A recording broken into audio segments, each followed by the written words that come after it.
Il-Ministeru għas-Saħħa beda joffri t-test tal-Oncotype DX għal persuni li jkollhom tip partikolari ta' kanċer tas-sider u li mhux bil-fors ikollhom bżonn il-kimoterapija.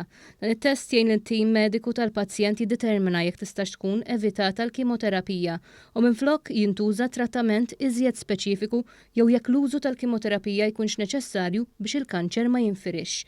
Pajjiżna jintroduċi dan it-trattament innovattiv wara li fl-aħħar xhur it-test ġie approvat mill-Aġenzija Ewropea għall-Mediċini. Dan ħabru d-Deputat Prim-Ministru Ministru għas-Saħħa Chris Fearn waqt żjara fid-Dipartiment tad-Daycare fl-Isptar tal-Onkoloġija Sir Anthony Mamo fejn hemmhekk iltaqa' mal-pazjenti u l-ħaddiema. Min din il-ġimgħa d-Dipartiment tas-Saħħa permezz tal-Isptar tal-Onkoloġija Sir Anthony Mamo beda joffri dan it-test Oncotype DX lil dawk il-pazjenti nisa illi t-tobba tagħhom ħossu li jistgħu jibbenefikaw minnu biex it-trattament tagħhom, it-trattament tal-kura tal-kanser tas-sider tagħhom ikun jista' jkun iżjed preċiż. Bekk allura il-Dipartiment tas-Saħħa tal-Gvern, l-isptarijiet tagħna jkomplu jkunu fuq quddiem biex dejjem joffru l-aħjar trattamenti l-iżjed trattamenti avvanzati lill-pazjenti tagħna.